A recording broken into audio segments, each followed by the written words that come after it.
out here today. Time is a brand new video. Hopefully you guys can hear me right now, and hopefully you guys enjoyed that little cold start. My car is stupid loud on the cold start, so I'm literally like screaming so you guys can hear me. From the title you guys can see today, I'm going to be talking about a 3 years review. I cannot believe I've had this car for 3 years already. And like before I got it, I'm not gonna lie, this was like one of my dream cars. So like it feels surreal that I've had it for 3 years already. Like it doesn't feel like I've had it for that long. It feels like I literally got it a year ago. Let me pull up somewhere and then I'll give you guys my honest review about owning this car for 3 years. Alright boys, we are at some random warehouses that I just like drove across, and I was like, okay, that's the spot to make the video. But I got the car sitting right in front of me, and let me do some cinematics before I tell you guys exactly how it's been over the past 3 years.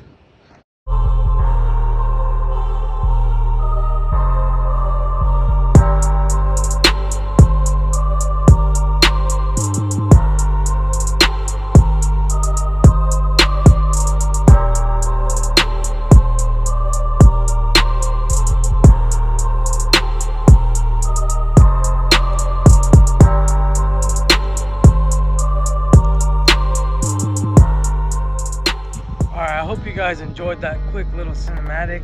I'm gonna try not to make this video too long, even though I say that about every single video, but it is stupid hot right now. It's like the middle of the day and the sun is beaming, so I'm gonna try and make this video not too long. Now, I bought this car about 3 years ago. Well, it's been a little over 3 years.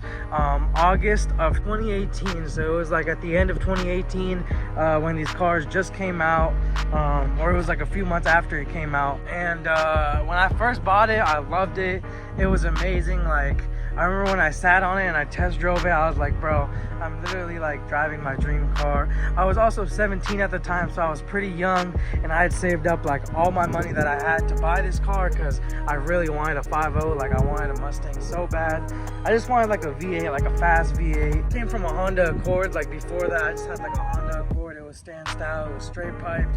You know, it was a little rice car. So I definitely wanted to upgrade and get like a badass like V8, just a nice little 5.0. That's really what I wanted, was a 5.0. This badge right here, this is what I was obsessing over. And 3 years later, I'm not gonna lie, I never thought it would come this far. Like with the full drag setup, the 2 Kirkies in the car, I have a Cobra Jet on the car, I have CAMS in the car, has a built 6-speed trans, so I have came a lot farther than I ever thought I would come in this car. Now, since this is a early 2018 model, it did have its problems. I've been through a stock trans and a stock motor, but those honestly failed on a lot of people at the beginning of these 2018s. Now these 2020 Mustangs, which look exactly the same as this, it's just a revised trans and a revised motor. I have the revised motor that the 2020 and the 2021 Mustangs come with, so luckily I'm good on that. I got the new motor done when it blew up, and it blew up obviously because it was a factory defect. So yeah, considering that I've had my fair share of problems with this car, I've never had like little problems. Like the way I look at it, the little annoying problems is the ones that really make a car unreliable as it is, like little fuel pump issues or overheating issues, radiator issues, alternator problems, stuff like that. Like this car has never given me a problem besides the transmission and the motor, and that's because it was a factory defect, and they've had so many recalls, and it took them a long time to try and figure that out, which is honestly, you can't do anything about that. That's just Ford trying to figure their stuff out. When they came out with these Gen 3s, I don't know what they did when they first came out with them. They had motors failing, transmissions failing, I don't know what they were thinking, but now they finally got them right. You buy a brand new Gen 3 Mustang now, they never have any transmission or motor problems.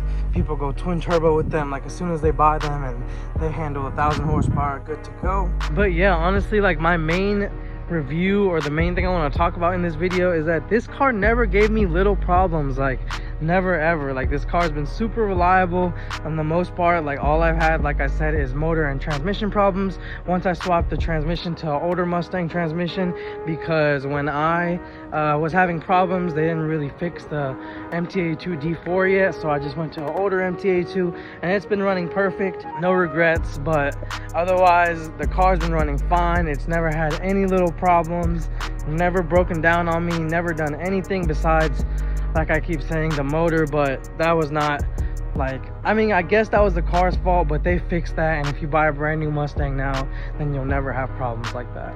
And honestly, when I talk about motor and transmission problems, I like beat the life out of this car. I used to, not as much anymore, because after I blew it up, I try to take care of it. But I used to like do pulls every single day, like at least 3 to 4 pulls a day. I would be wilding. I'd just be enjoying the car, you know what I'm saying? Like I said, it was my dream car when I first bought it, and I really wanted to enjoy it as much as I could. So I was beating the life out of it when I first got it. Like the first 2 or 3 years, definitely, or the first 2 years, because in the past years when I started rebuilding it and put the CAMS and the Cobra Jet in it and everything. So the past 2 years, the car definitely got the abuse. So what I'm getting at here is that any race car you buy, or any car you buy that you plan on doing a bunch of stuff to, or racing it, or anything it, or abusing it, then I mean, you're gonna have your fair share of problems. But you expect overheating issues or clutch issues or little stuff like that. But this car has never given me any little problems. All it is once we got the motor replaced to the revised motor, and once we got the upgraded trans put in the car has never given me any problems. It's ran solid. Never little problems like axle issues or anything like that. No injector issues. Car has stock injector since I bought it. Stock brakes since I bought it too. I have still not replaced the brakes. The brake pads on this car have like 38,000 miles, and they still don't squeak. They don't do anything. They feel great. I mean, my rotors have a few heat spots on them, obviously, because there's times where I've hit the brakes pretty hard, but otherwise the brakes still feel solid. I don't hear anything. And definitely once these brakes go out, I'm probably gonna go back to Ford and ask them for some OEM brakes and rotors, because the setup was amazing from Ford.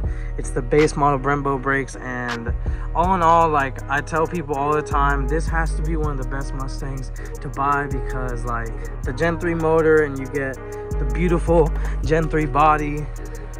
A lot of people buy a 10-speed in these, which hit even harder. The 10R80 is crazy. Day by day, they are like unlocking more tuning capabilities for the 10R80, and it's hitting even harder. But if you want to enjoy your nice manual Gen 3 as well, this is also your best bang for your buck.